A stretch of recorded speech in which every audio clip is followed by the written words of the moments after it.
अच्छा जी, आतंकवादी अबू सलेम की साथी मोनिका बेदी को देवी मान के नमस्ते कहने वाले आप अकेले दुनिया में होंगे। मोनिका बेदी ने कोई गुनाह नहीं किया। गुनाह अगर किया उसे धोखा देने वाले का, तो उस आतंकवादी अबू सलेम ने किया। और जितनी सजा उस आतंकवादी को मिली उससे कई गुना सजा मोनिका बेदी ने भोगी, लेकिन भारत की सर्वोच्च अदालत ने उसे बरी कर दिया। मोनिका बेदी को मोनिका बेदी होने का प्रिविलेज मत दो, लेकिन मोनिका बेदी को मोनिका बेदी होने की सजा भी मत दो।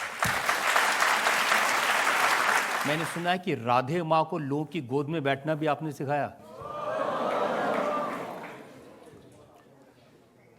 ये तो राधे माँ बता सकती हैं।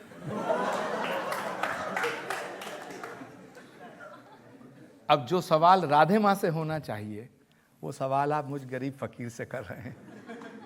अब ना इतने गरीब हैं ना इतने फकीर हैं आप। इतने अमीर भी नहीं हैं कि जो अंबानी के विवाह में जाकर के रात को रेड वाइन पीकर नाच सके।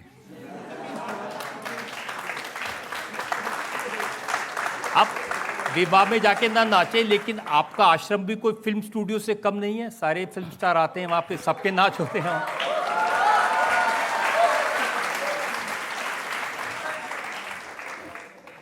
वो बड़ा पावन स्थान है, बड़ा पवित्र स्थल है। हमारे पुराणों में लिखा है कि भगवान विष्णु के 10 अवतार होंगे जो धरती पे आकर के अधर्म का नाश करेंगे, धर्म की पुनर्स्थापना करेंगे।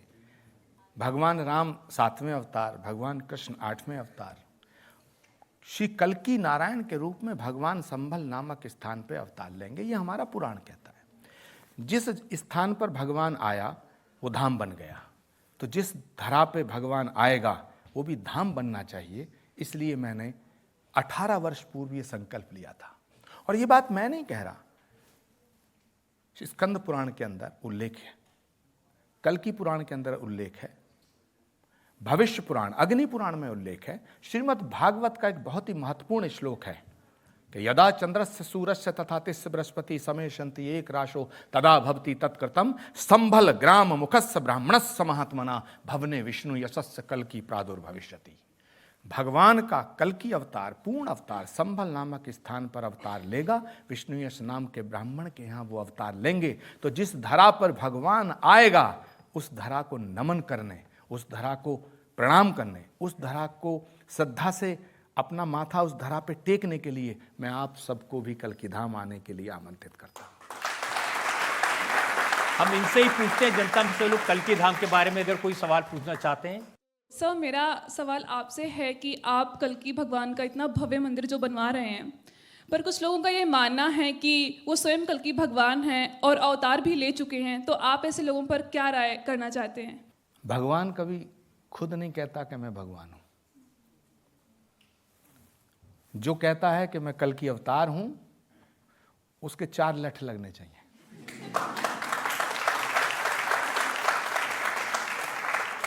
और उसको भी रजत शर्मा जी की अदालत में हाजिर होना चाहिए। कुछ लोगों ने तो फिल्म बना दी है कल्की अवतार पर। हाँ, ये बात अलग है, फिल्म बननी चाहिए। भगवान के जितने अवतार हुए हैं उन पर फिल्म बनी है, सीरियल बने हैं। और मैं आपको रजत जी बताऊं, जब मैं पहली बार हेमा मालिनी जी से मिला तो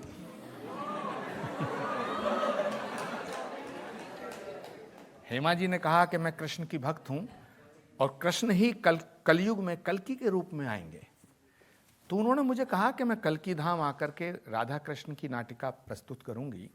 उन्होंने की, पर उन्होंने मुझे एक सलाह और दी थी उस वक्त जो मैं कर नहीं पाया। उसका कारण भी है, उन्होंने कहा था कि आप भगवान कल्की के ऊपर एक फिल्म बनाएं। लेकिन रजत जी, मुझे आप नहीं मिले थे, नहीं तो फिल्म बन गई होती। पहले नहीं मिले थे तो फिल्म बननी चाहिए। और मैं तो भगवान से प्रार्थना करता हूं कि होने वाले अवतार के विषय में जानकारी होनी चाहिए, क्योंकि भगवान राम आए, भगवान कृष्ण आए, भगवान परशुराम आए, भगवान के जितने भी स्वरूप हैं वो धरती पे आ चुके हैं। कल्की भगवान का अवतार अंतिम अवतार है। लेकिन भगवान आए नहीं, आपने एडवांस बुकिंग कर दी उनकी। ये तो सौभाग्य है हम सबका। जब भगवान राम आए तो हमें आज नहीं पता कि वो किस रूप में हम थे।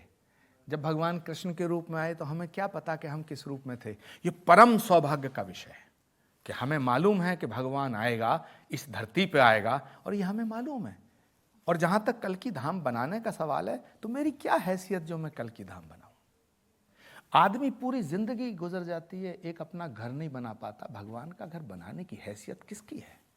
भगवान का घर वही बनाता है जिसे भगवान जिससे बनवाना चाहता है।